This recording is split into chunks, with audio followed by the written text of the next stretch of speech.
This is a road, and this is a unit of soldiers, or like a recon unit, and they are looking around, getting the lay of the land over here. So they've found some high ground, and they're setting up base.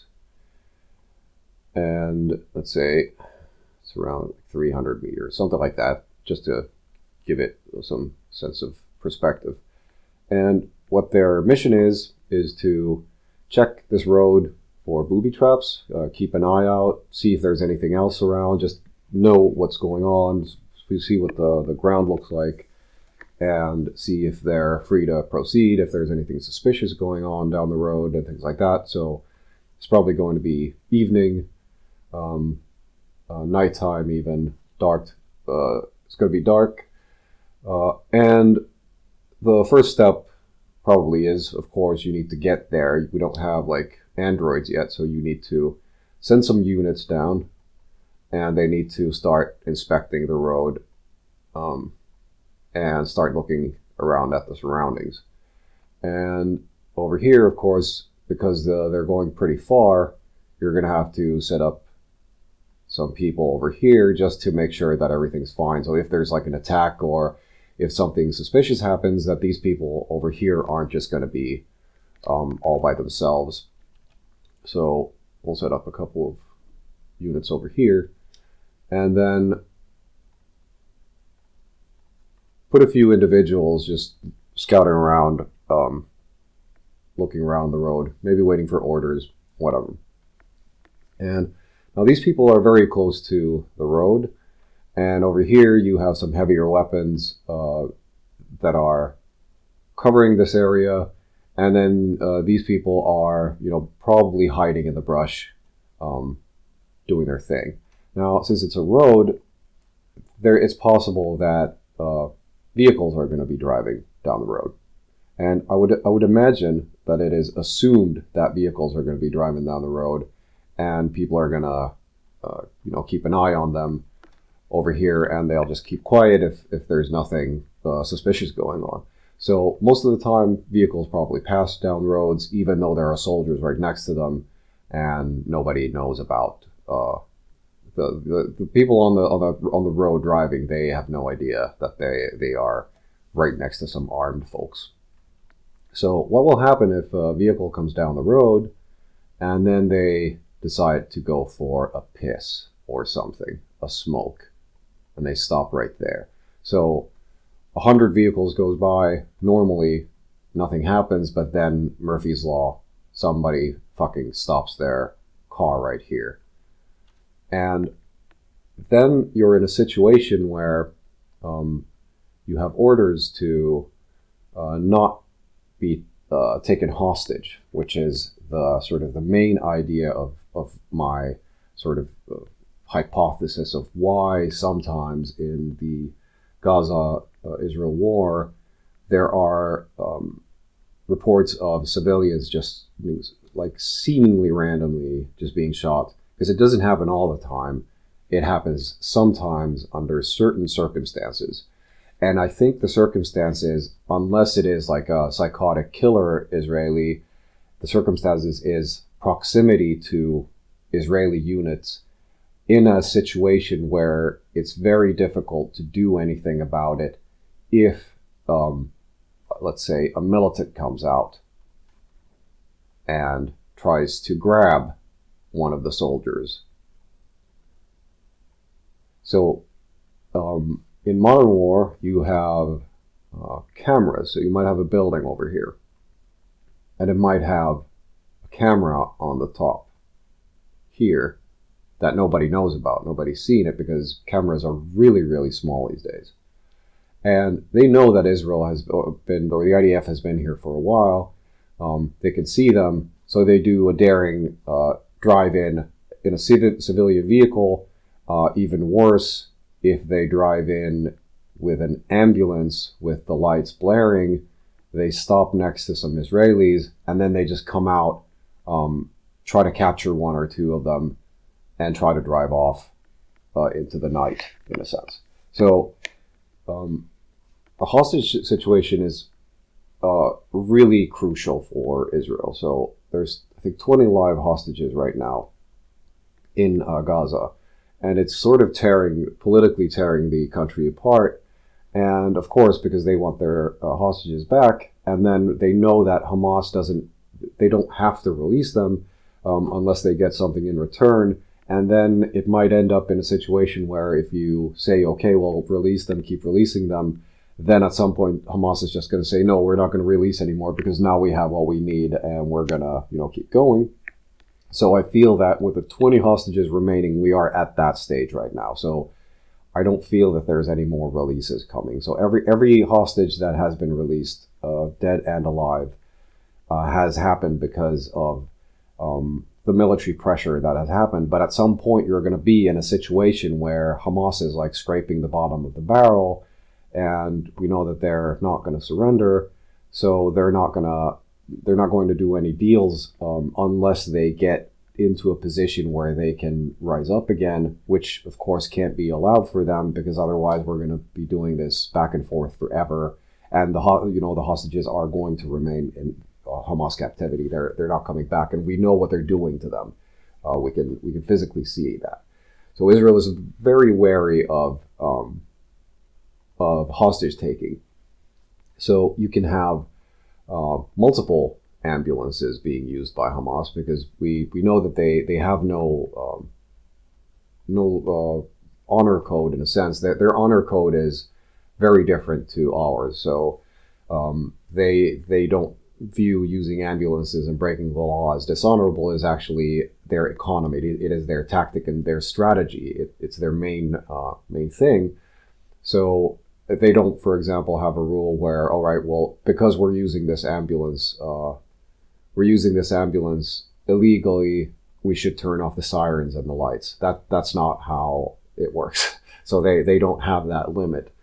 So they can bring in 10 ambulances, start kidnapping people suddenly, and then start driving off, and then people might not know what's really going on. And once they're captured, so once the soldiers are inside the ambulances, it becomes a tougher choice whether you start shooting at them or not. And there's the protocol that people have been talking about a lot, which is the Hannibal Protocol, which just people who have no understanding or no understanding of the situation, they say that, yeah, they will shoot the Israeli before they allow the Israeli to be taken hostage, when in fact the protocol, because if you can shoot the hostage, why won't you just shoot the hostage taker? So the protocol is that you're allowed to fire, let's say, at this ambulance, even if you might hit the Israeli. You're of course going to try to avoid it, but even if you might hit them, to stop the car from going, where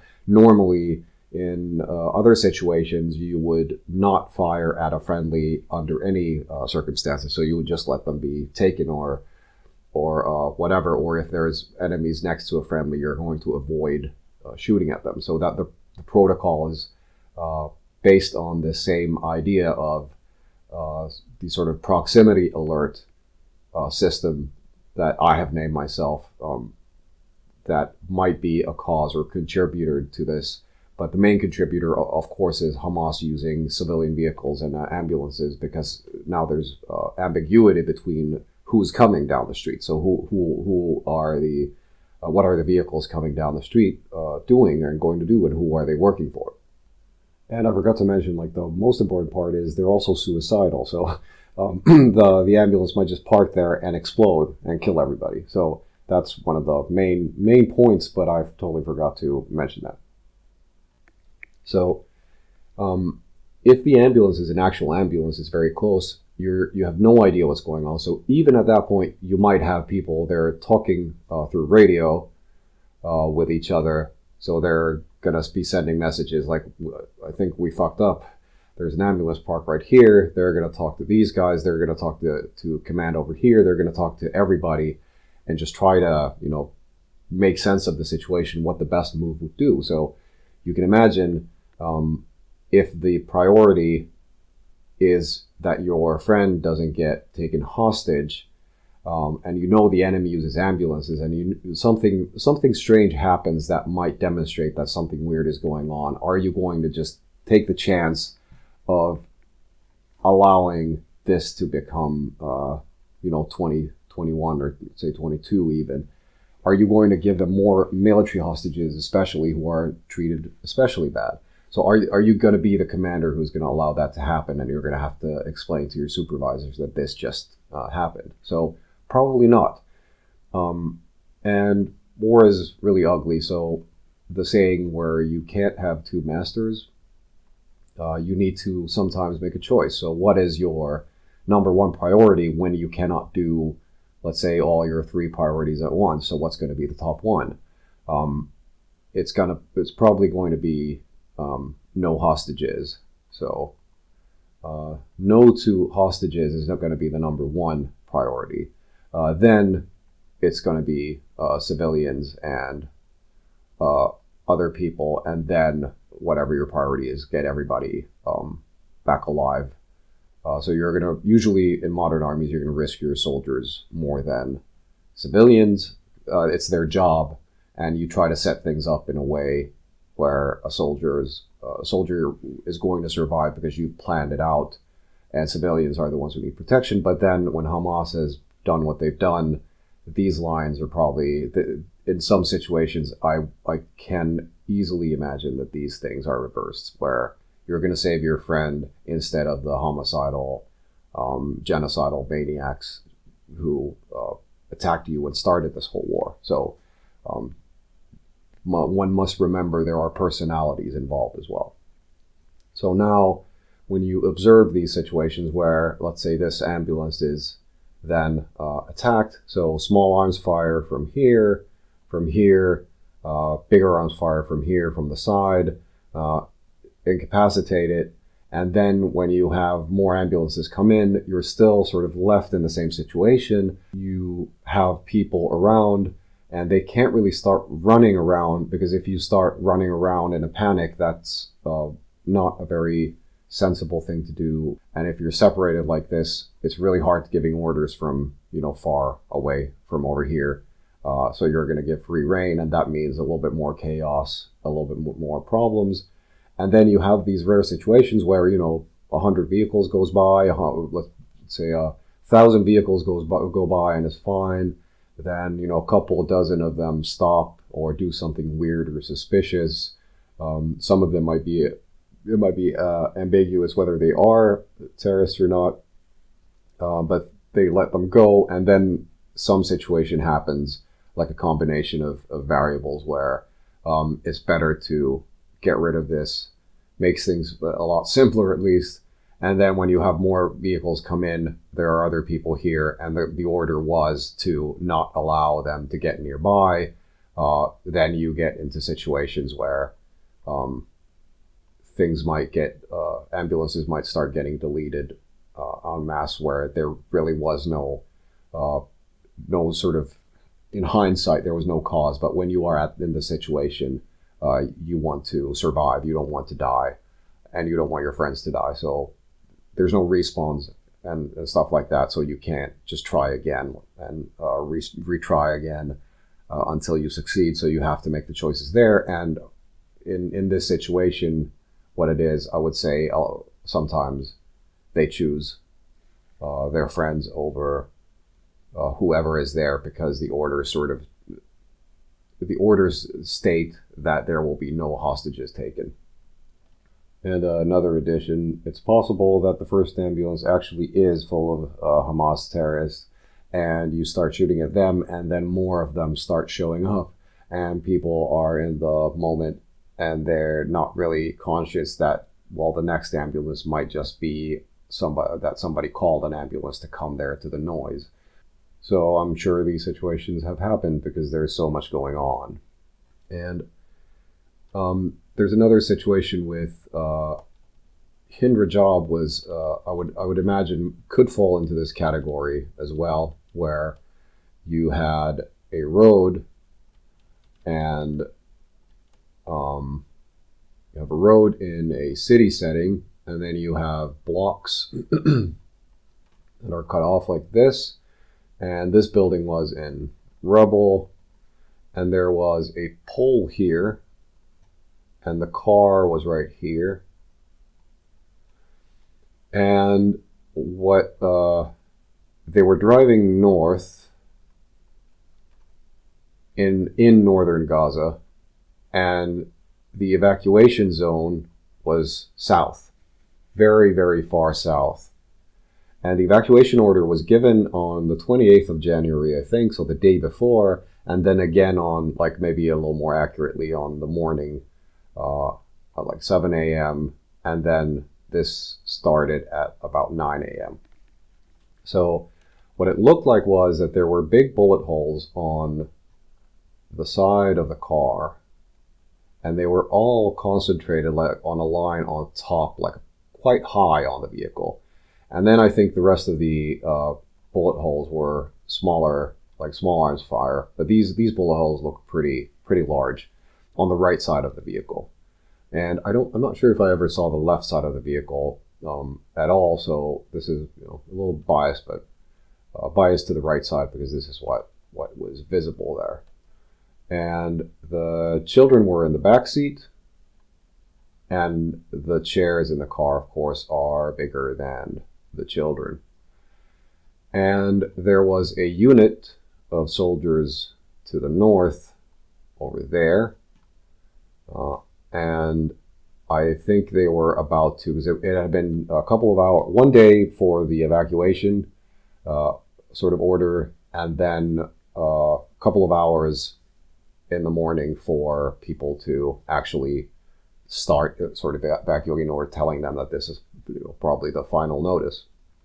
So the car comes from the south, is driving this way, and they said that the tank is quite close at a certain point. So we can imagine if a tank and a car meet up unexpectedly, there might be an issue with what you're going to do in a situation that is very tense. So it's possible that there are IDF soldiers here. It's possible that there are Hamas soldiers here. Nobody was there to give information on the troop locations. So we have no idea of anything else except that there was probably a tank involved. I don't think there's any reason to question that, and that the car was shut up by somebody, and the bullet holes on the top sort of made it seem like at least one vehicle or mounted gun was involved. And because they were sort of chained up on the top, I feel that the car and the tank were pretty close when it happened, and perhaps the lowest possible angle for the mounted gun reached right here, and that's where the bullets started flying, because you can't aim lower than that. And when the car comes over here, veer to the right, the bullets hit the right side, and then you're sort of stuck here. And I think the car might have been moved because the front was totally busted, and it didn't look like an explosion or anything. It just looked like it had been mangled. And the same thing was, there was like a little bump in the back, which didn't come from, I don't think, anything else than just being handled. And then the doors were open, and they seemed like they had been mangled as well, which means that I feel that some bulldozer or something had probably pushed the car out of the way, because whatever happened, Israel still needs to handle this operation that they're doing. So then the tank comes nearby. There might be soldiers over here. They don't know who's inside. They don't know what's happening, and they have this order of, you know, no hostages and proximity alert. So somebody might focus too much on the proximity rather than the cause of the proximity. So a lot of people think differently. So it doesn't necessarily mean that they're stupid. It just means that a person, let's say they're young, they're a recruit, and they have direct orders. It's the military, which is, don't let anybody close to you. And they, in the panic, in the moment, and because of who they are at that specific moment, everything else has gone fine for the longest time. There have been close calls, and then calls that are, you know, so far off that nothing, there's no risk. And then you have situations like this where a car suddenly appears above, like the ridge of the road, and you have a tank, and then you get shot at. So one thing is, this is either that the tank is very close, and the gun that can't aim lower, or then the tank is at an angle, so it's at an elevated angle, and it doesn't have to be this much even, but if the tank or armored vehicle, whatever it is right here, and it has a turret that's aiming that way, there's an angle that it can't lower the turret anymore. Or if it's a mounted machine gun, there's this angle where you can't just aim at yourself, and probably there's a safety where you can't push it down so that you could shoot yourself. But this sort of seemed like it. And then when you have orders, you have clear orders, you have a lot of people around, you don't know what's going on, you're going to take care of a threat. And then when people start shooting, then other people start shooting. So somebody's already shooting, and maybe it was a panic, so everybody starts shooting, and that's when you get into these situations where not everybody is communicating with each other directly or exactly, and not everybody knows what's going on. They just hear a lot of noise, and let's say somebody is over here and they still hear that there's people in there, or they hear some noise, and they shoot them. In this case, it doesn't make much sense to sort of keep shooting at it, probably, unless you're just trying to absolutely make sure that nobody's in there. Another addition, or of course, if you have a suicide bomber, the car is packed with explosives, trying to ram everybody, blow up the building next to you, you're going to want to make sure that you're going to shoot the people who might be handling the explosives. So there are female explosives. That's one way to call a suicide bomber. So that does happen. And in a dangerous situation, you want to be safe and sorry. And unfortunately, in these situations, it sometimes means that bad things are going to happen because you do not have foresight. You have hindsight. But the situation went on for so long that it's unlikely that they're sort of waiting around this car and then just shooting at them. And it's good to note that it is a fresh situation for everybody. So the evac orders have been given yesterday and in the morning, and the situation is right about to begin. So however that may affect what choices are made, how many rookies there are doing whatever they're doing, who knows, but it is possible that it is a factor. So then an ambulance came over, and we already talked, it might be friendly, it might not be friendly. So around 50 yards before it reaches the car, so they, according to the sort of the translation, the text translation, the last words of the ambulance driver is that, oh, now we see them. And they were behind this rubble, they were far beyond over here, so the visibility was probably very bad, and I'm surprised that they even saw the car, which for me I think means that the car was somewhere around here sideways and then it was pushed off the road, because it was quite neatly parked right next to this pole, so the car couldn't have driven down the sidewalk through the pole, so it had to go here, but then it would have meant that they would have had to go here and then start reversing into the position. So I think the car was here sideways, and or somewhere around here, and then they just pushed the rear back towards the sidewalk, and the curb was pretty tall as well, so I don't think they could have driven over the curb here either. It looked too tall for a car to just do. So what I think might have happened to the front, now that I think about it, is that it hit the curb, and that's why it was destroyed. So that, to me, makes the most sense of the actual events of what took place there. And then the ambulance the excuse would be that there are friendly troops over here. You don't know the enemy who's here. They don't know if they're bringing in more militants. There might be, gunfights going on at the same time and things like that, because people start shooting. The ambulance came in. I don't exactly remember how long it took, but it was quite a while, because it was a couple of miles away. no, 3.2 kilometers, I think. And then they had to go a different route. But now you're in a situation where you have destroyed the car. The car is there. You know there were people in there, of course, because it was driving. You don't know who's in there. And then at some point, an ambulance tries to enter the scene.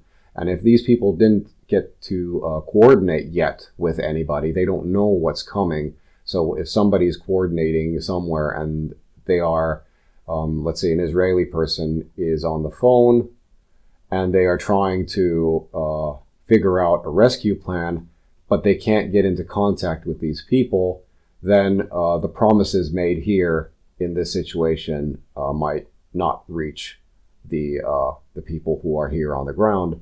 And then you get into a situation where nobody informed us that there's going to be ambulances. Nobody called Kogat. Kogat didn't call us. Well, Kogat didn't call us at least. So there's a vehicle coming in, another one. We have our orders. We have to do whatever. And then situations go bad. So I feel like these are the kind of realistic steps that I feel that we're missing from the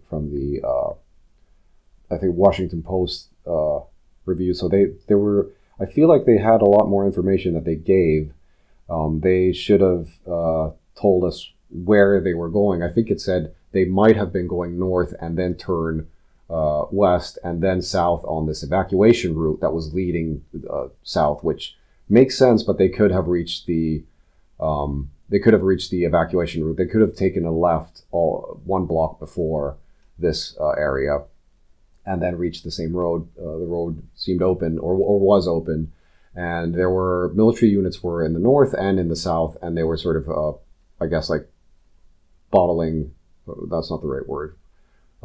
Clinching the area, so they are surrounding it and then moving in house by house and trying to be secure for whatever reason to get Hamas out of there. And then after a week of operations, they left. So this feels like the most realistic situation. They didn't try to hide the bodies. They didn't try to do anything with the ambulance. That the ambulance was completely destroyed. So the ambulance was hit by what looked like a tank shell that went like right through and just set the whole thing on fire.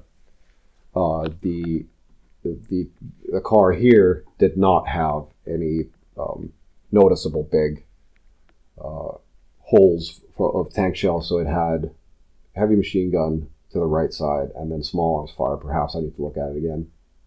And the front damage from the curb and then pushed off the road over the curb to the side and just left there. And this was it sort of for them. They had an operation to do.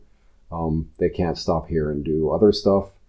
But they left it there, and they left the ambulance there, which to me is sort of would be weird if they're like the Nazis try to hide their crimes. Hamas didn't try to hide their crimes. They did the opposite. But like mentioned, IDF or Israel is very different from Gaza. So they have very different priorities. I'll think about it more, but I feel like this is the information that I was personally lacking, like the step-by-step, and also the proximity alert, hostage taking avoidal, and things like that, which all then eventually culminate in chaotic situations into unfortunate incidents where people are killed. One thing that was very weird about Europe, in multiple cities, they would take like crappy cars and they would display them on the road or on like a market square.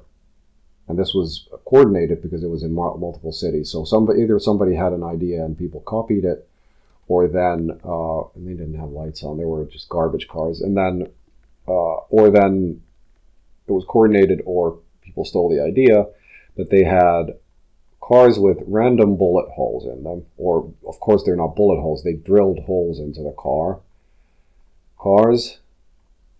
They bore no resemblance to the actual car. And it said, on one of them, it said replica, which was, it's not a replica. This is this is a car wreck from somewhere that you drilled holes into randomly with no sort of no intention of copying what the original car looked like, which is I feel like it's very well, I sort of assume it these days. Like everything is made as ugly as possible, and I think that's just not to switch topics too much, but psychologically, it's like a power move where you don't even try, and it makes you feel really powerful when you get to create these fantasies and things like that, and they don't even have to be. They don't even have to describe the original situation, so long as you do it and then you get applause, and then it's like a self sort of feeding cycle thing, I guess. Like of avoidance is one, because people are, of course, they're afraid of Islamists who are very violent, so sometimes people deal with their fear with fantasies and things like that, so they're very juvenile and immature. Adults who never, or children who never really grew up into adults for whatever reason, and then they find it really hard to change later, because the later you really have to change, the worse it gets, because you're getting old and tired and less malleable. But if there's anything that I missed or anything that I didn't take into consideration, let me know. But I feel like we are closing in, getting into close proximity of what the deal is with some of these shootings. And for sure, I would bet my money on, and anyone who would not bet their money on there being no war crimes or no intentional douchebaggery from Israelis would lose their money. So you need to understand there's always going to be some instances, and then it depends on how people handle it, whether how much there is. So a part of all of this might be that there's not enough punishment for going out of line, and then you can understand the reason why people got out of line, because they remember the people who for no reason were just killed. And if people think that an occupation is okay for somebody to tie someone to a tree and rape them to death when they're tied to a tree, and then rape the corpse and things like that, you're sort of stretching the limits of what's nice. You're sort of trying to you're trying to make people, or make the entire IDF or Israel guilty of things that the other side just does all the time for their religious purposes and things like that. So if you judge, if something is imperfect, so if something is, let's say, 7 out of 10, and you're like, no, it has to be 10 out of 10, so I'm going to choose the 0 out of 10. It's a weird mechanism. It's a weird thing to do. The people who are trying, at least, are the people you're I think supposed to be supporting. Goodbye.